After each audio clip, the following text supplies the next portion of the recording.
Backcutters Custom Designs. We're going to show you our first pass attempt at using my new panel bent. So it may be hard to tell, at least it is for me looking through this camera, the issues. That would be here. It appears that it didn't go high enough here when the bit passed. Okay. This appears to be good. Okay. This here appears to be okay, especially given what happened underneath it. Don't remember how that happened.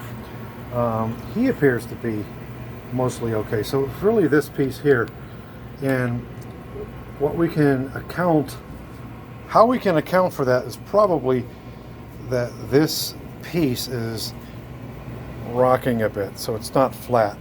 So that being the case, what I did is I put the feather boards on. I didn't put the feather boards on. I thought, well, the stock is fairly new. I took it right off this piece here, which I actually purposed for putting pine on the end of a board on shells. So we went ahead and we hopefully addressed that issue here. Let's see if we did. Some lessons learned: you definitely want to mark the end grain, and you want to make those passes first there. So you don't want to start here with the grain. You want to start here, because what's going to happen is it's possibly going to rip out a little bit. So you're going to clean that up once you make the turn, if that makes sense. Okay, so let's go ahead and mount this, get it going. It's going to go slow because you're not supposed to run your router. I'll try not to get in my own way too. Hopefully I won't be.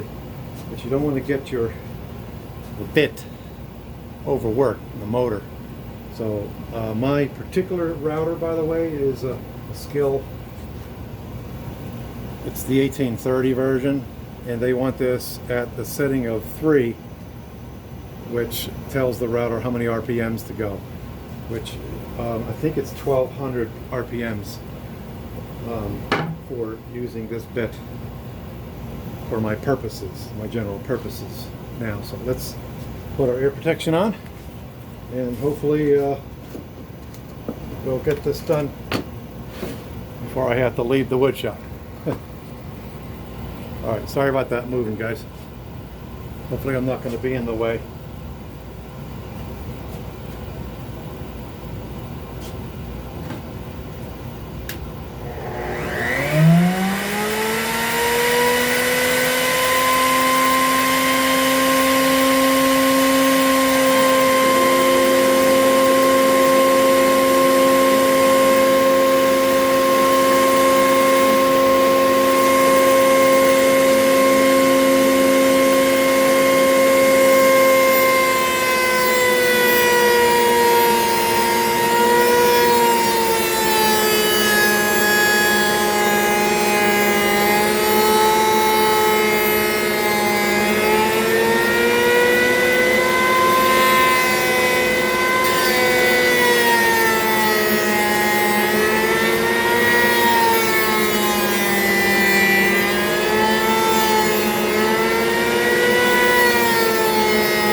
you more than likely picked up on the fact, let me take you off the mount, that this part of the fence got in my way.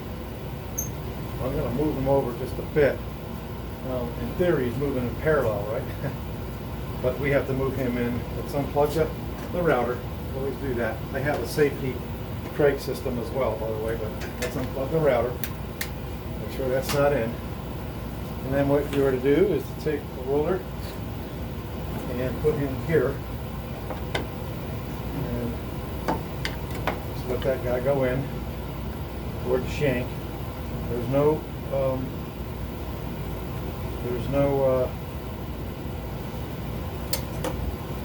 a bearing. It's just the shank in the middle between the cutter, the bottom cutter, and the panel. All I got to do is, just for some giggles here, I'm going to chip away a little bit of that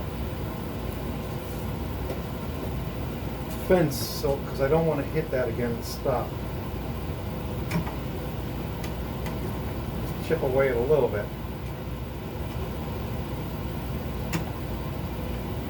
Just a little bit.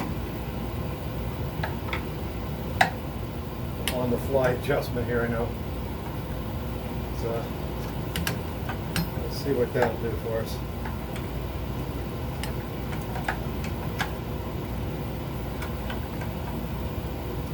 All right.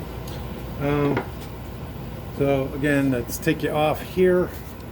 Second one in, and look at the obvious. You know, because I missed that fence here, it got stuck on it. This type of thing happened. But the good news is the angles are all looking good. So the right angle, left angle, so on and so forth. Okay? So notice that I wrote top and bottom, because when you're working with the jig, you may forget the orientation, and then that's what I did the first time when I was practicing. So let's go through this. The last pass again. You're going to want to do the end grain first. 1, 2, then 3, 4.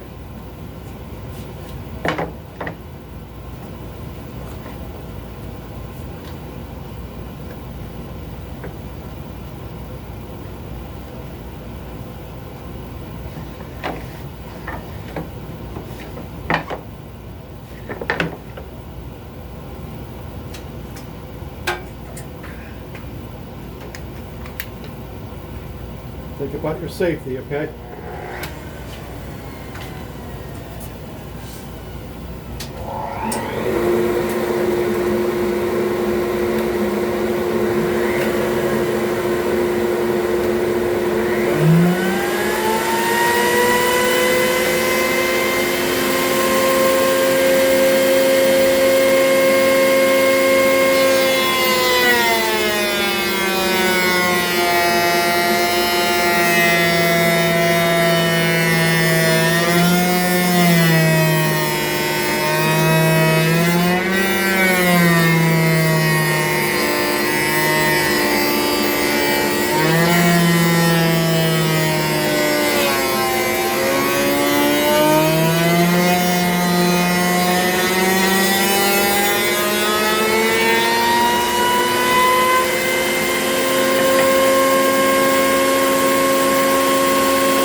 So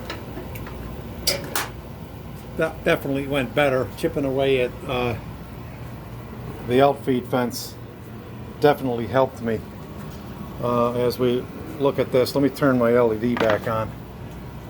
Turn the LED off so it wouldn't interfere with the camera. Now I need it. So if we look at this second attempt, it's way better. And you'll notice that I did slow down and speed up. That's not what you want to do. Again, this is practices, and this is pine. That being said, I'm going to have to clean up all the pitch off of my brand new bit because I'm going to be cutting into oak. So we'll clean that off. But let me tell you, so if we do it side by side, let's bring you over here. Sorry about the moving, you folks, and the big TV. So again, this is the one that where the boo-boo was. So if I draw this sort of, this is the where I should see, you know, this angle. He actually went a little bit that way. He is good, okay? He is actually really good. He, now that I'm looking closer, is not good. He veered off that way, okay? He is good. He was mostly compliant there. Okay, so in review, sorry about that moving. NG, good. NG, look at the kitty corner where there are no NGs, in the kitty corner where they're good. And we come and look at this guy, and I have to go to an appointment now, so I'm going to end. He actually did not finish all the way through. He did, for the most part. Can't draw with my left hand to save my life, that's for sure. Oy vey. So anyway, he's good. And he's got the little drift. So these are the things you want to do. You want to learn what's going on.